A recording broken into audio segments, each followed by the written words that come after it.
அதிமுக பொறுத்தவரை இரு பெரிய அணிகளாக பிரிந்து பல்வேறு செயல்பாடுகளை மேற்கொண்டு வருகிறது. ஒரு பக்கம் எடப்பாடி அணியினரும், இன்னொரு பக்கம் அதிமுக முன்னாள் அமைச்சர் சி.வி. சண்முகம் அணியினரும் என தொடர்ந்து இரு அணிகளாக பிரிந்து இந்த அதிமுக பணிகளை மேற்கொண்டு வருகின்றனர்.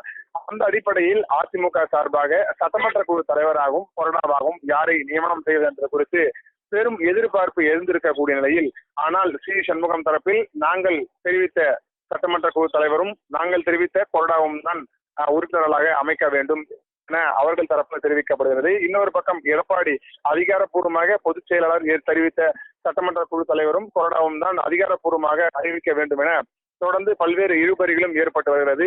அந்த வழியில் இரு அணியினரும் பார்த்தோம் என்றால் நேற்று சபாநாயகர் பிரபாகரனை சந்தித்து நேரில் மனுவும் அளித்திருந்தனர். அந்த வகையில் தங்களுடைய ஆதங்கங்களையும் தெரிவித்தனர். ஏனென்றால் எடப்பாடி தலைமையில் யார் அமைக்க வேண்டும், சி.வி. சண்முகம் தலைமையில் யார் அமைக்க வேண்டும் என்பது குறித்து இரு அணியினரும் பார்த்தோம்னால் தங்களுடைய கருத்துக்களையும் நேற்று சபாநாயகரிடம் தெரிவித்திருந்தனர். அந்த அடிப்படையில் சபாநாயகர் சட்டப்பூர்வமாக சட்டப்படி நடவடிக்கைகள் மேற்கொள்ளப்படும் என இரு அணிகளுக்கும் தெரிவித்திருந்துள்ளார். அந்த அடிப்படையில் அடுத்த கட்ட நகர்வுகள் குறித்து தொடர்ந்து எடப்பாடி அணியினரும் சி.வி. சண்முகம் அணியினரும் தொடர்ந்து ஆலோசனை மேற்கொள்ளப்பட்டு வரக்கூடிய நிலையில் தற்பொழுது சென்னை எம்.ஆர்.சி. நகரில் இருக்கக்கூடிய தனது இல்லத்தில் முன்னாள் அமைச்சரும் தற்போதைய சட்டமன்ற உறுப்பினர் சி.வி. சண்முகம் சட்டமன்ற உறுப்பினர்களுடன் ஆலோசனை மேற்கொண்டு வருவதாகவும் கூறப்பட்டிருக்கிறது.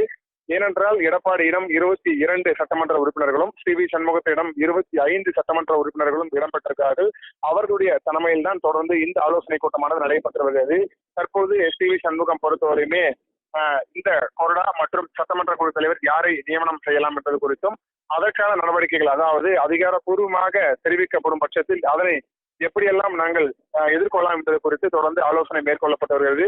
ஒரு பக்கம் இந்த சட்டமன்ற குழு தலைவர் மற்றும் கொறடா, இன்னொரு பக்கம் பார்த்தோம் என்றால் கட்சி பிளவு ஏற்பட்டிருக்கக்கூடிய நிலையில் இந்த கட்சிகளை ஒன்றுபடுவதற்காக பொதுக்குழு கூட்டம் விரைவில் தெரிவிக்க வேண்டும் எனவும் அதனை தொடங்குவதற்கான நடவடிக்கைகள் பொறுத்தவரையுமே எடப்பாடி பழனிசாமி தொடங்க வேண்டும் என இதற்கு முன்பாக செய்தியாளர்கள் சந்திப்பில் சண்முகம் தெரிவித்திருந்தார். அந்த வகையில் இந்த பொதுக்குழு கூட்டத்தை கூட்டுவதற்கான நடவடிக்கைகள் எடுப்பதற்கான நடவடிக்கைகள் எப்படியெல்லாம் மேற்கொள்ளலாம் என்பது குறித்தும், ஏனென்றால் பொதுக்குழு கூட்டம் பொறுத்தவரையுமே ஒரு கட்சியின் பொதுச் செயலாளர் தான் அறிவிக்க வேண்டும், அதனை நடத்த வேண்டும்.